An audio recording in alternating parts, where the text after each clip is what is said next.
Hello, तर तुमचं खूप खूप मनापासून स्वागत माझ्या ब्लॉगमध्ये. तर तुम्हाला तर माहिती आहे की मी रोज रोज नाही, एक दिवस सोडून दुसऱ्या दिवशी मी हॉस्पिटलमध्ये जाते. तर आज मी एकटीच गेले होते आणि पोरांना मी घरीच ठेवलेलं.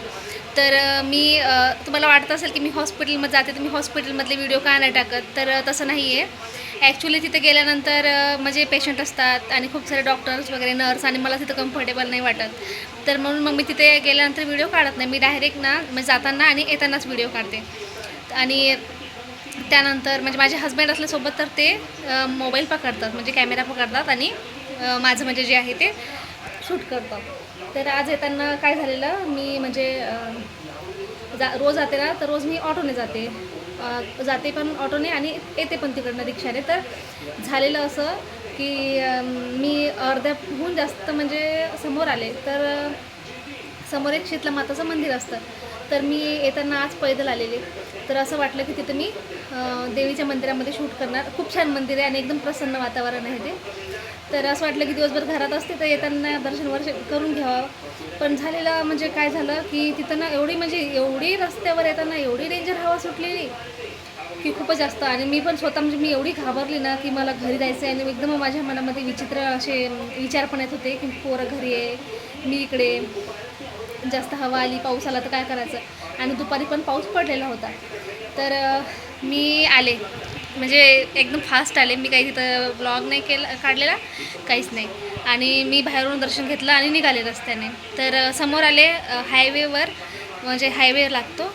तर समोर आल्यानंतर अर्ध्या तिथं आल्यानंतर एकदमच हवा वाढली. आणि एकदम हवा वाढल्यानंतर मला एकदम भीती पण वाटायला लागली. तर मी कसं तरी हिंमत करून मी आलेले त्या गेटपर्यंत. आमच्या इथं गेट आहे ना, तर गेटपर्यंत आले मी.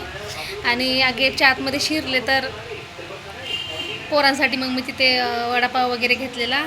आणि म्हणजे मोठा मुलगा मला जाताना सांगितलं त्याने की मम्मी आमच्यासाठी येताना समोसा घेऊन येशील. तर मी घेऊन आले. आणि खरंच म्हणजे रोज मी ऑटोने जाते आणि ऑटोने येते ना, तर असं कधीच घडलं नाही. पण आज मी पैदल आले ना, आणि आज एकटे होते ना, तर एवढा म्हणजे वाईट अनुभव होता रस्त्याने येताना खूपच जास्त.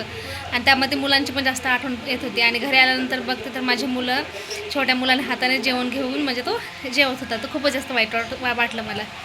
तर मी म्हणजे माझे हस्बंड आता तसंही उद्या ते घरी येतील. तर त्यानंतर मग मी हॉस्पिटलमध्ये जाईन, तोही व्हिडिओ शेअर करेल. तसं काही नाही. पण कधी कधी असं वाटतं की जर म्हणजे ते नाही राहत सोबत तर मग कम्फर्टेबल वाटत नाही, तर मग मला चांगलं पण नाही वाटत इथे व्हिडिओ काढायला. म्हणून मग मी जाताना काढते आणि ते तिकडे गेल्यानंतर मोबाईल ठेवून देते आणि येताना व्हिडिओ काढते. तर असं होतं. आणि आता जस्ट मला येऊन 15-20 मिनटं झाले आहेत. तर आताच म्हणजे पोरांना वडापाव वगैरे खाल्लेला आणि ते दोघंजणी लेटले आहेत. त्यांचं चालू आहे टी व्ही बघणं. तर भेटूया उद्याच्या ब्लॉगमध्ये. आणि माझे ब्लॉग प्लीज आवर्जून बघत जा आणि मला कमेंट करून सांगत जा की तुम्हाला कसे वाटतात आणि तुम्हाला आवडतात का. आणि नाही पण आवडले तरी पण मला सांगत जा, कारण की मला काही राग येत नाही. ॲक्च्युली म्हणजे तुमचं रिॲक्शन, तुमचं जे आहे ते मला कळालं पाहिजे की नक्की म्हणजे आणि कुठपर्यंत ते जातात तेही मला सांगत जा की तुम्ही कोणत्या गावावरनं म्हणजे कुठल्या गावचे आहे का आहे, तर ते मला सांगत जा.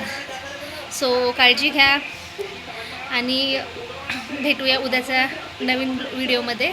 तोपर्यंत बाय.